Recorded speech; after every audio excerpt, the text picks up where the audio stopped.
Obasi.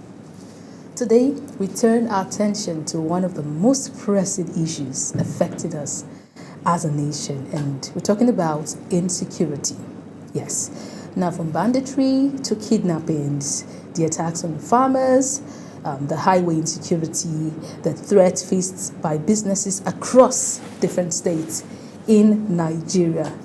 Nigeria is navigating one of the most difficult seasons. Yes, this season has come with a lot. Beyond the fear, beyond the tension, there's a deeper issue we are often not talking about, and that is the economic impact of insecurity. I have an economic expert that will be here to help us analyze what all of this poses on our economy, what insecurity poses on our economy. To help us unpack this, I have Wisdom Enang, which you will get to see just after this break. Please do not go anywhere. Stay with us.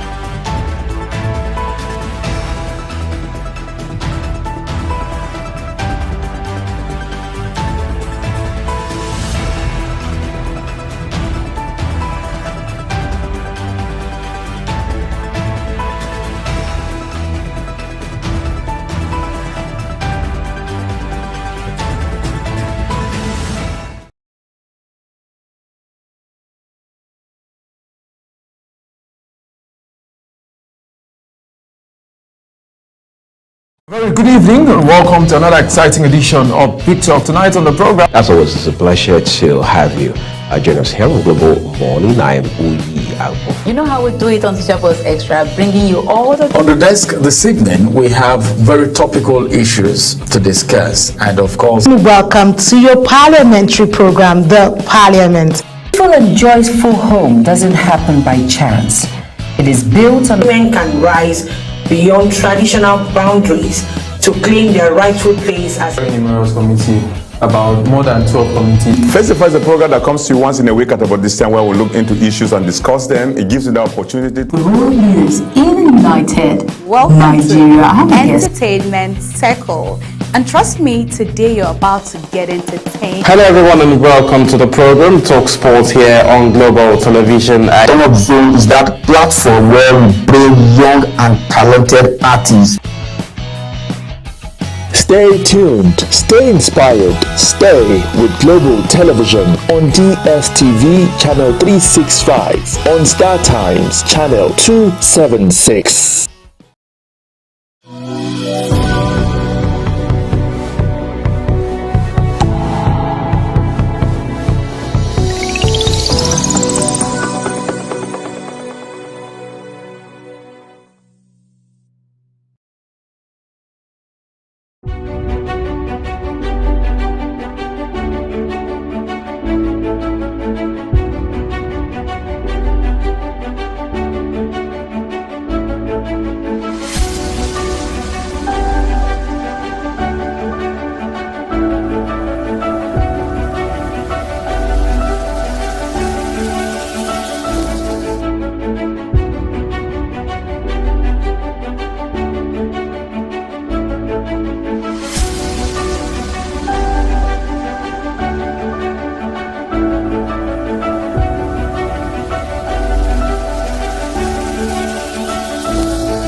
Welcome back to the conversation.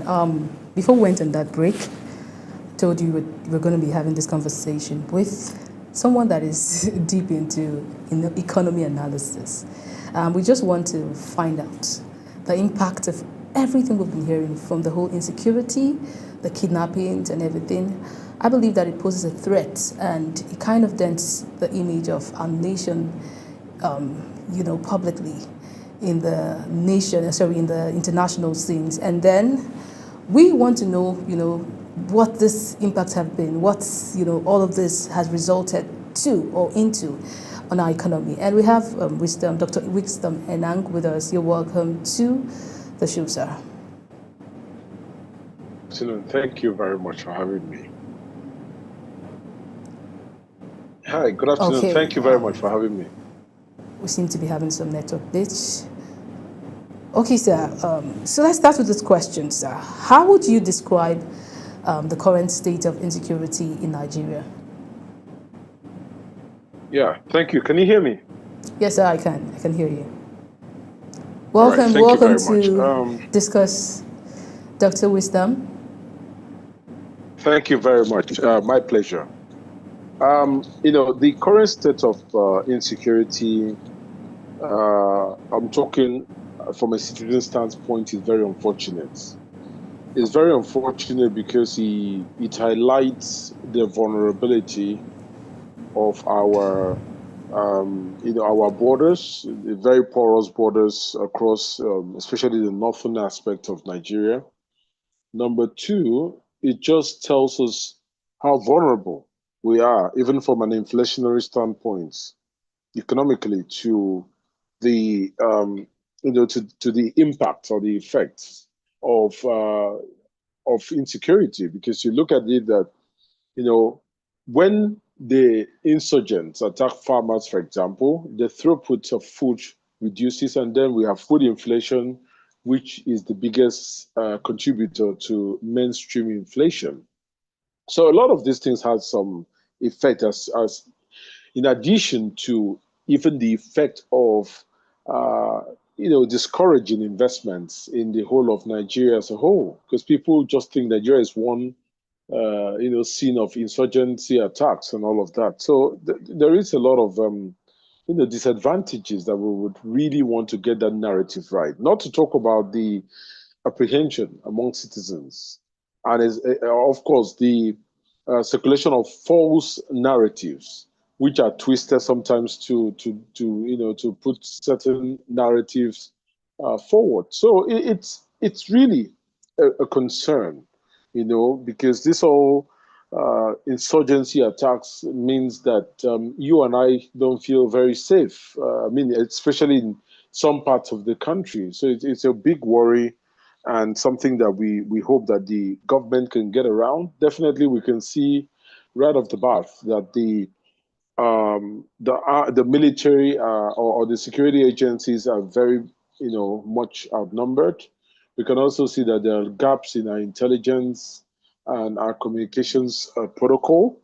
We can also see that our defense equipment are again found wanting.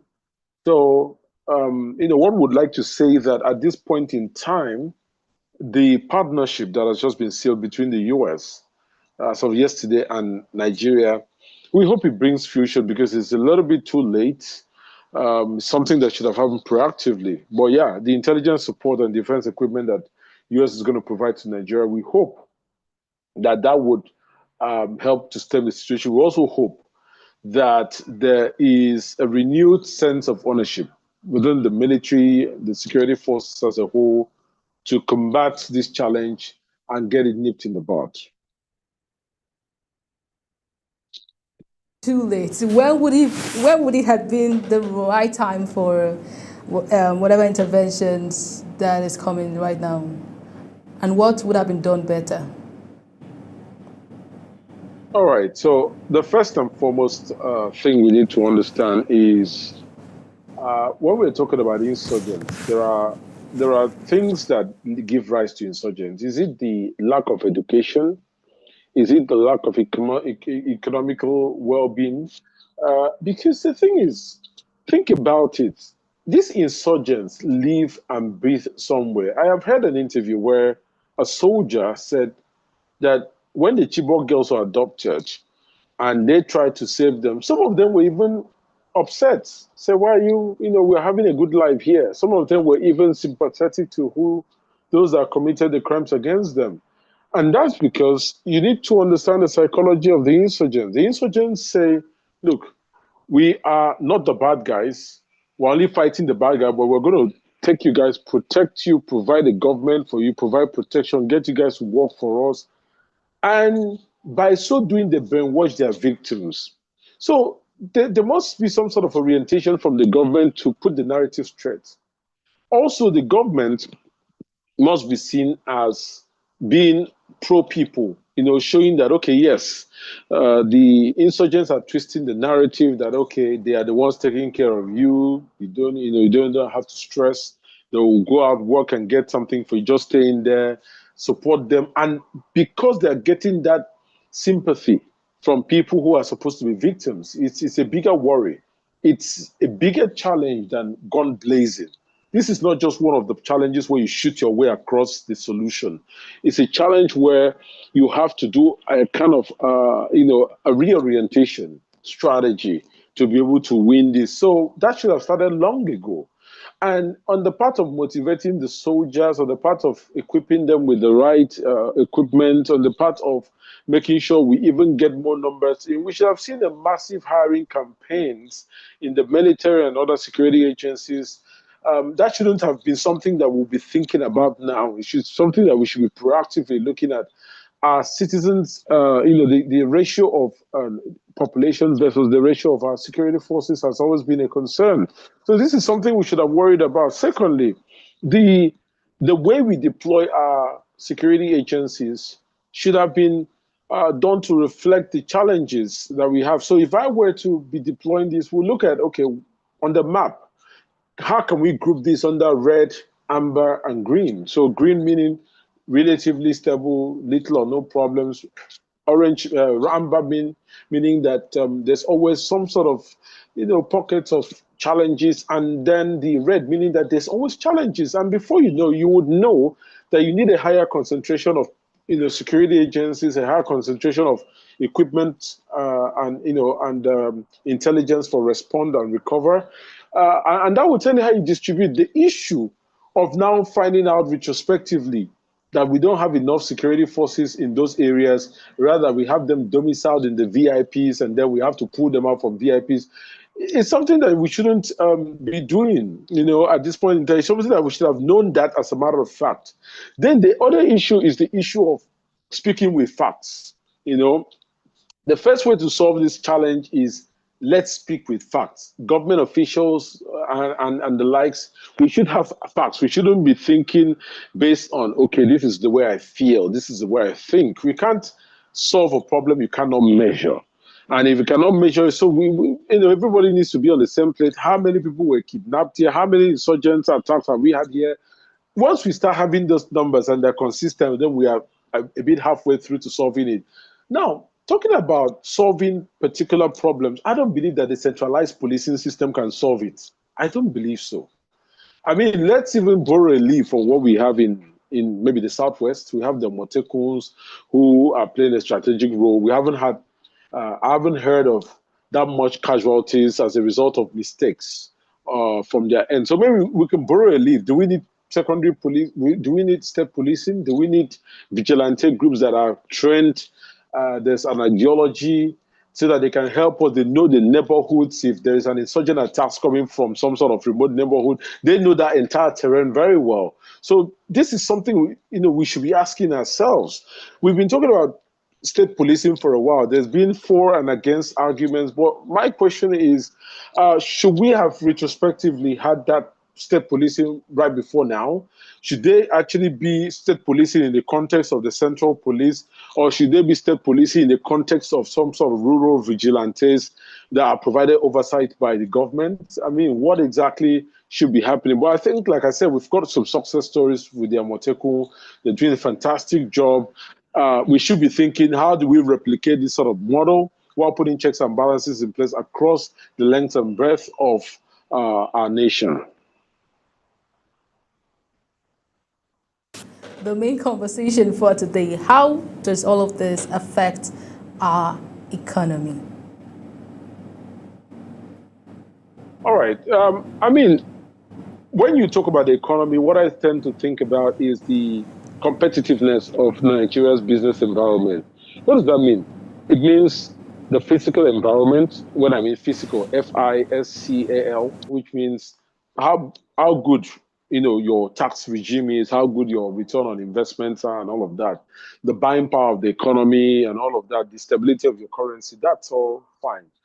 The governance framework, how stable is the governance framework? Are we expecting undulations in your policy? Are we expecting policy somersaults and all of that? That's fantastic.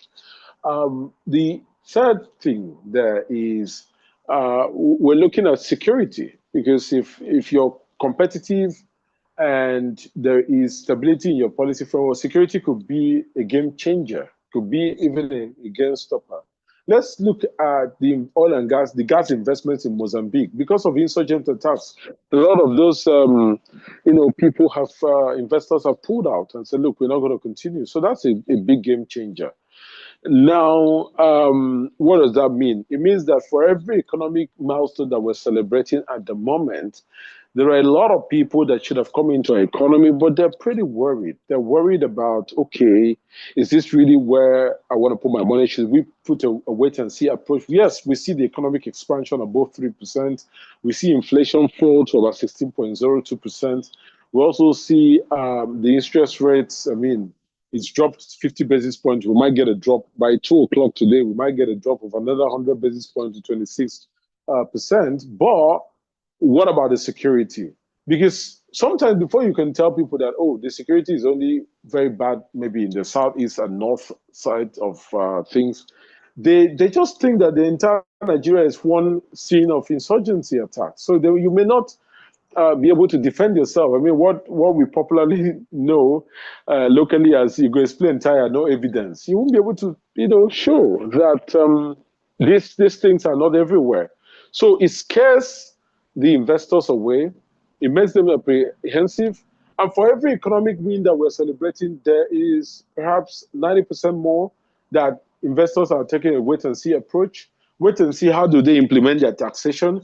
Wait and see how do they solve the security problem. Wait and see how do they launch out the various non-oil sectors. This is wait and see.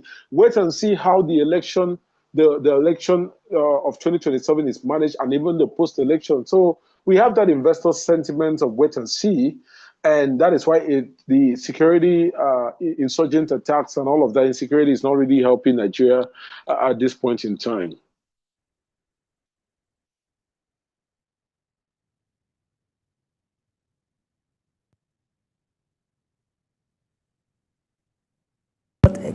What exact sector that okay. was in, but I came across it, and somehow one would want to believe that it really doesn't matter. It is not affecting in any way, or is it that it can be managed in a way that it doesn't affect it? What are the possible ways of managing it, even in the midst of all of this chaos that we see? Right. So if you're speaking about managing the economy, so it yes, doesn't managing the affect economy in the midst or managing of the insecurity, chaos. that it doesn't affect the economy. Yeah, like I said, something has to give way, right? You either you have, like I told you, the governance framework, which has to do with certainty of your policies, and in terms of and the veracity of implementation. You have the physical aspect, which has to do with the taxes, the return on investment, and all of that. Then you also have the insecurity challenges. So if something is, giving way in terms of the security challenges, the best way is to boost your competitiveness by way of increasing maybe the physical sense of things. So, for example, you may hear things like, solid minerals, for example, people that want to harness it in the north might get a tax rebate just to,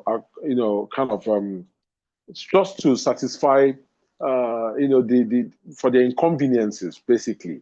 Sometimes you might see the debt management office, they do not want to tamper with the interest rates on the treasury bills that much, because you also want to make sure that, yes, we are cognizant that our economy is undergoing a challenge by way of security, but we also want to make sure that we have enough icing on the cake so that the investors can still bring in their money. So you see that in Kenya, for example, we have inflation of 4.48%.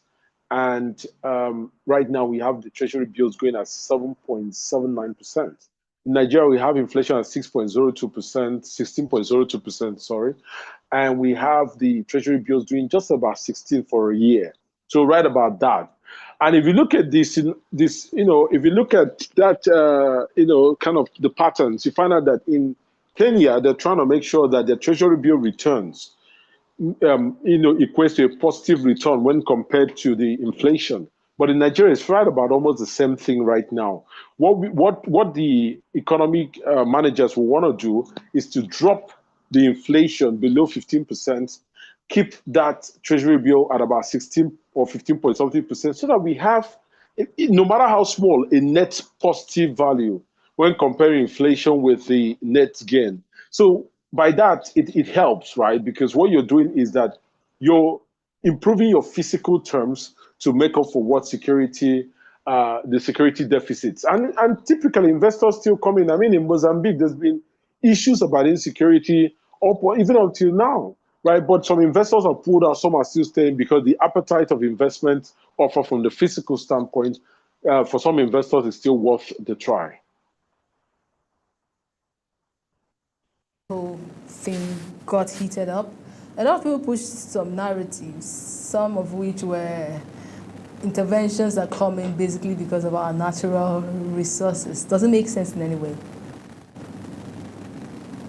Well, I wouldn't say that. I would say that Nigeria is very strategic, right? It's strategic in the sense that, think about it, Nigeria is similar to Israel in some ways. Israel is like that little hub that is able to put stability as far as the Middle East is concerned. Nigeria is that hub that is able to put stability in terms of security, from a security standpoint, as far as Africa is concerned. You lose Nigeria to insurgents, you lose Africa to insurgents. That's the simple truth. So being the most populous black nation and all of that, there's a lot of things at stake. So the US understand the strategic placement of Nigeria geographically and economically, and understand that, okay, if we don't step in, then we are going to create a breathing ground for these terrorists in Africa. This is similar to what they were fighting in Afghanistan and Iraq. They knew that, look, if we leave that place alone, we'll create a breathing ground. Well, there are people that can run a propaganda on this notion, there are people that could run all sorts of conspiracy theories, but I'm looking at more of the geopolitical, strategic, factors that would have affected the US stepping into Nigeria anyway. But I mean, that's a thing of the past. There's some sort of agreement that has been made by the two nations, intelligence and equipment support, so that they can combat. And of course, there's going to be a transparent communication process to see how well we're doing. And at this point in time, I think if it's going to be boots on ground from the US, it's going to be more from a symbiotic standpoint of let's help Nigeria. Well, if they see something that they think would be a part of the bargaining chip for that, I don't know. I mean, I can't tell. But judging by what happened in Ukraine, there was obviously some sort of negotiation around, okay, how are we going to be able to fund the services that we're going to provide from a security standpoint? But I don't know. It hasn't come to that yet. What I hear, what I see right now is that, yes, there is an acceptance on both sides that something needs to be done. There is a primary protocol of intervention by way of sharing intelligence, by way of equipment. And that is it for now. But from the latest news, although coming a little bit late, we can see that the security forces are already making some gains in freeing some of the people that were kidnapped. So we only pray. This is the only country we have. I will not sit and bastardize the only country that I have. Rather, I will pray and only do my own part and hope that God takes absolute control and that the security forces are encouraged to do the best. Because speaking about the performance of the security forces remuneration is part of it, the sense of that sense that, okay, there's something that is worth dying for. Because obviously the details of their duty sometimes would demand for their lives. So, and also making sure that there's a clear communication approach. For example, I mean, when I look at things that could have been done better, the Army General communicating his position by WhatsApp, I think wasn't the best approach. It was open to some sort of, it could be, for lack of a better word, there could be some sort of a leak of that information. Yes, that's the word. And there should be a more secure approach that everyone is encouraged to communicate through. So there's a lot to learn. There's a lot to learn. And I'm glad that we're covering grounds from a security standpoint. And it's my prayer that we do cover the grounds and send the insurgents back. Again, when the US made a statement, I knew already that the insurgents were going to take that up and try and validate a point. And unfortunately, people have paid for it. My sincere apologies for people that have been affected. And I just hope that this nightmare is done and over with pretty soon. Approaching the Ember month now, and a lot of people have their fears because of the happenings in the country, especially with the killings and the kidnappings and all of that. The transportation sector looks like it's going to suffer with all of this fear. But Nigerians can be very daring, though. In the midst of all of this, you still see people travel. But then, from your own standpoint, what do you think transporters and even the common man that is about to make all of these journeys can do, in the midst of all of this insecurity? All right, thank you very much. If I said that they're daring, it would mean that I am playing down the two, twin challenges that they're facing. One is insecurity, which has become perhaps a challenge that we have to deal with, even as we commit to work. Number two is I'll be downplaying the economic realities of Nigerians, and that will be unfair.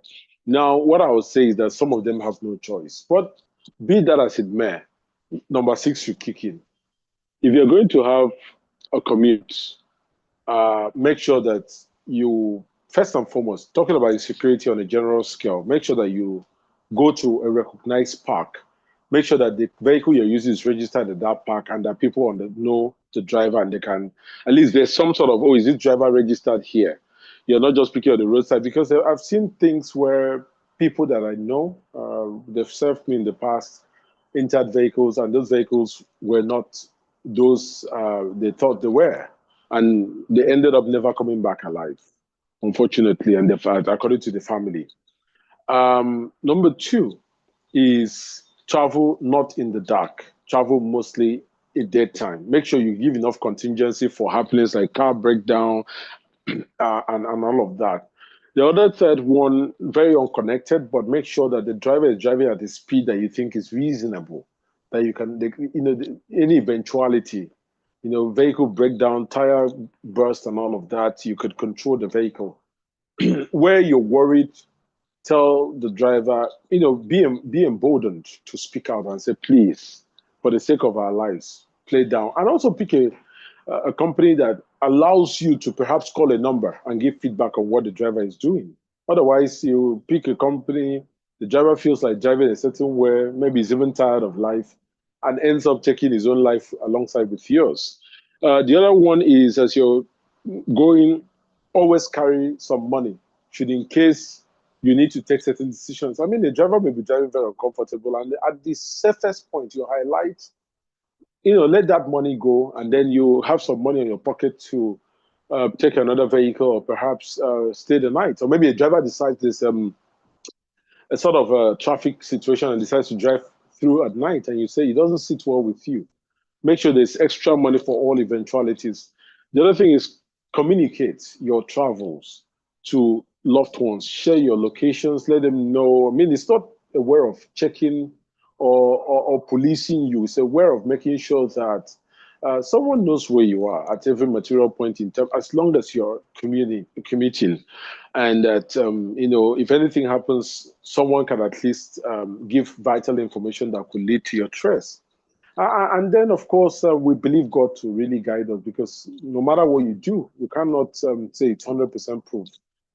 God ultimately will give us that guidance, but that's the most they can do. Transportation, for the sake of looking at the buying power of Nigerians, but for the sake of looking at the cost of fuel, most Nigerians may not afford to drive to certain distance. They can only believe on their senses to do some sort of precautionary steps. But that itself is not 100%. So like what I've said can only solve 60%. You still have an air of uncertainty as far as things are concerned. That is where the security forces step in, because you need to make sure that if there is a designated route for people to take, that there's some sort of security presence along that route, and then people don't travel at night. I think with all of that, we should have some level of safety for the most part. Now, there are still volatile areas that you do all of that, and there's still challenge. Before you travel to those volatile areas, think very critically. Is it worth a road travel? Is it worth air travels? And maybe, is it even worth traveling at all? That's a judgment call you need to make before you go to those volatile areas. So that's a deep question. Okay, can we even say we want to start talking about rebuilding trust in this system, or even in the government, the current government? And if there's such a possibility, how can, whoever, our leaders, our security chiefs and leaders, help us to be able to make this process smooth? I mean, rebuilding trust with our security agencies and the system. All right. So first and foremost, you need to understand that security is primarily your business, and that's the way I put it. Because if you're thinking about rebuilding trust in the context of, okay, the security agency does everything, what about the place for intelligence sharing? Like I said, people live in these communities. So no matter how much you build trust, if the security agencies are not supported, if we do not see them as our friends, then where does that land us in terms of the actual effectiveness of these security agencies vis-a-vis the rebuilding of trust? So I think ultimately we need to look at security as our primary responsibility. That being said, but we still trust that, okay, look, there is some sort of checks and balances. Another country has come in to say, look, a superpower has come in to say it is unacceptable what is going on. So this may well not be another political rhetoric. So I think there's some sort of accountability at this for the current administration. So I would trust it, but I'll still put measures in place to make sure that my own safety is sacrosanct to the best of my ability, while still believing in God to guide my footsteps. Quick break right now. When we return, the conversation continues. Please stay with us.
Welcome back. Thank you very much for still being here with us. We're still on the conversation.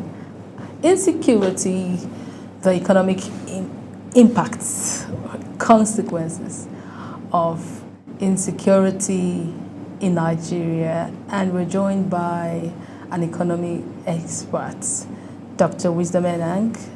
Are you still there with us, sir? Dr. Wisdom, are you there?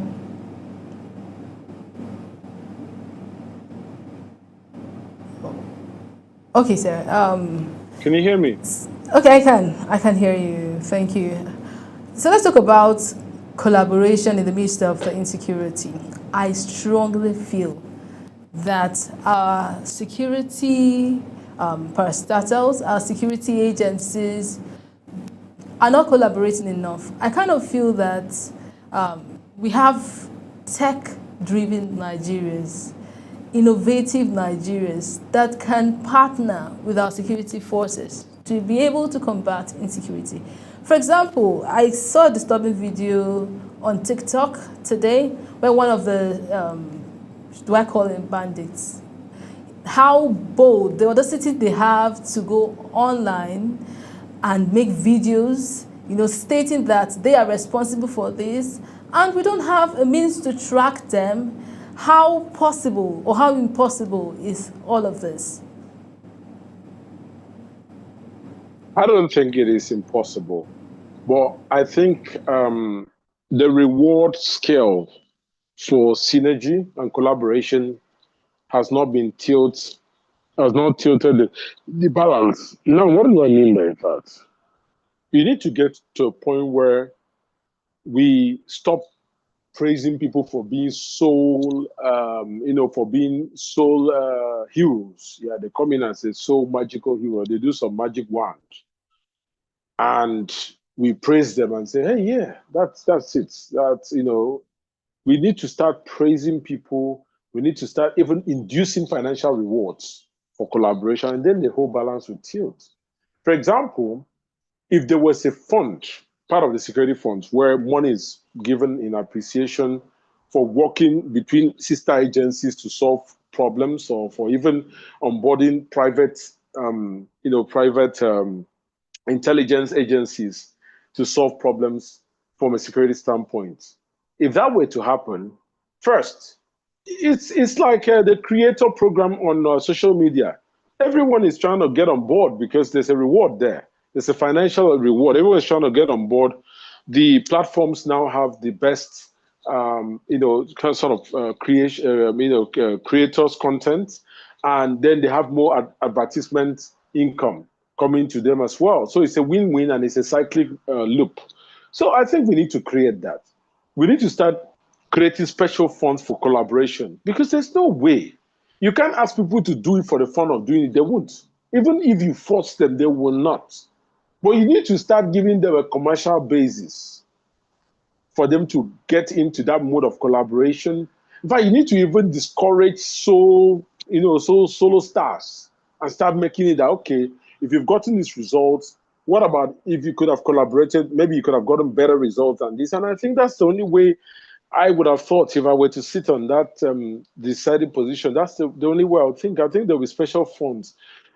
Just think about it. When we did the whistleblower program and we started getting serious, you were seeing people come up with different, there were different exposures of the loots that you wouldn't even know. Well, because these guys knew there's still a chance of getting some percentage of it, they came on anyway, and there was a very huge success in the, in making those people to face the law. So I think we can induce some sort of collaboration and synergy by putting some kind of financial reward through that, because otherwise, what we can achieve is only a tip of the iceberg. What we currently achieve is a tip of the iceberg compared to what we can achieve if we collaborate and synergize together. Existing companies. For example, we have our NCC, the National Communications.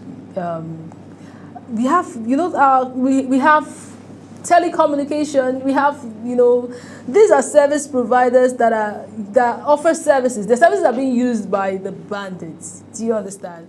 To make a TikTok video. I don't know if they are residing in Nigeria or maybe at the borders of Nigeria. I don't know the kind of SIM cards they use, but can't we have all these agencies, all these corporations come together and join forces to track these people? How impossible is it? I understand the whistleblower scheme that happened the other years ago, and it kind of worked. But before we explore that, how about using our service providers, the NCC and the likes of them, to be able to eliminate this insurgency?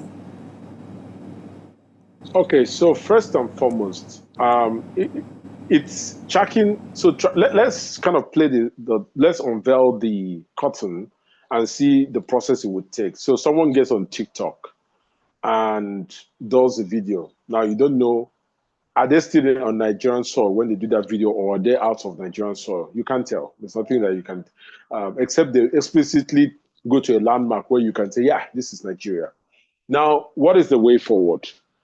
And you don't even know if they're using a VPN. They could have been using a VPN network that mimics another country, right? So you don't know that for certain. So what will be the proper steps? You will need TikTok to help you by looking at triangulation. So they've been logging into accounts, that account. Where is the location? Is there some sort of pattern? Is there some sort of convergence on the actual location that they've been logging in? And when TikTok gives you that coordinate, you will now know the global coordinates of that location. Then you can know whether or not you can go on to the closest mask around that area and begin to do what we call triangulation again to see which phone signals get onto this mask.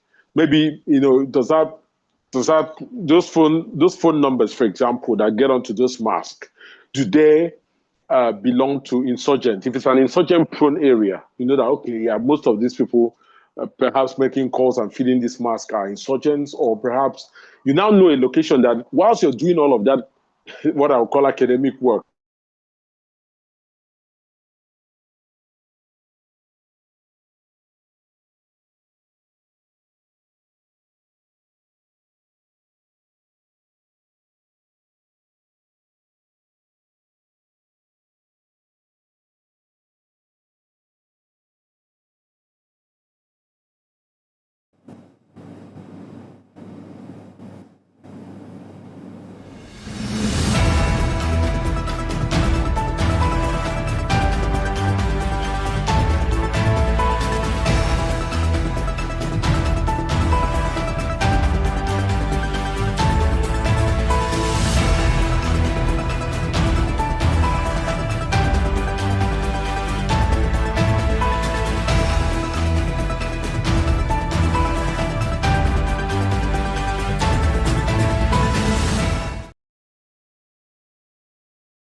A very good evening and welcome to another exciting edition of Big Talk. Tonight on the program, as always, it's a pleasure to have you join us here on Global Morning. I am Uyi. You know how we do it on Discourse Extra, bringing you all the... On the desk this evening, we have very topical issues to discuss, and of course... Welcome to your parliamentary program, The Parliament. Peaceful and joyful home doesn't happen by chance.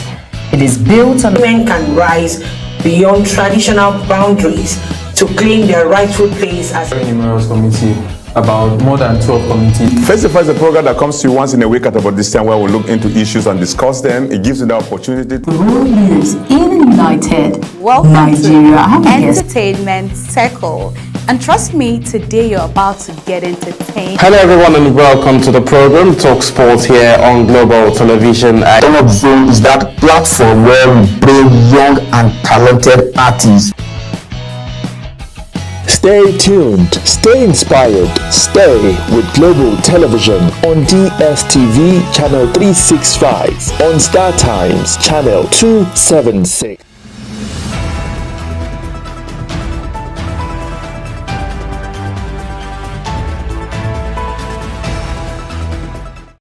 All right, we apologize for that hitch. We're wrapping up the conversation, but before we go, Sir, I don't know if you have any final words for us, maybe in the next 2-3 minutes before we go. Yeah, absolutely. So, like I said, there is room for technology, but there's a room for innovation in solving insecurity challenges. However, that room can only give us an expanse that is maybe proportional to the way we want to synergize. Synergize with private people for intelligence, synergize with private people for access to intelligence networks. For example, if insurgents are coming on TikTok to make videos, there should be a way to get their IP addresses. There should be a way to triangulate it to a particular location. There should also be a way to get ground intelligence to collaborate when you get in, and there should be a way to do some neutralization of ground. Definitely for these guys that make calls, there should be a way to be able to monitor the numbers for they're calling for perhaps ransom and all of that, and track those numbers. There should be a way NCC should do that. So it all means that I think we've reached the plateau of the possibilities without collaboration. Going forward, the gains we need to make will have to be with collaboration, and I'm glad that I'm seeing Nigeria coming in and making that obvious by way of collaborating with the US, by way of collaborating with US on equipment and intelligence. I think that should be extended even to the social media networks and all of the other private intelligence agencies that can support the job of the Nigerian forces. Thank you, sir. And to that market woman, that market farmer in those communities that the insurgency is on the high side, what do you say to them? I'd say let's keep up alive. This is a modern warfare. I mean, we used to have civil war in the past, but I think the war on terrorism is a modern warfare. And whilst the security agencies do a lot to to stem the situation, I would implore all of us to take on that primary protocol of our security. Say stop, think and act. Do you really need to do this thing? If you need to go somewhere, do you really need to go? And does the benefit outweigh the risks? And of course, what are the protocols that you put in place, including communicating your location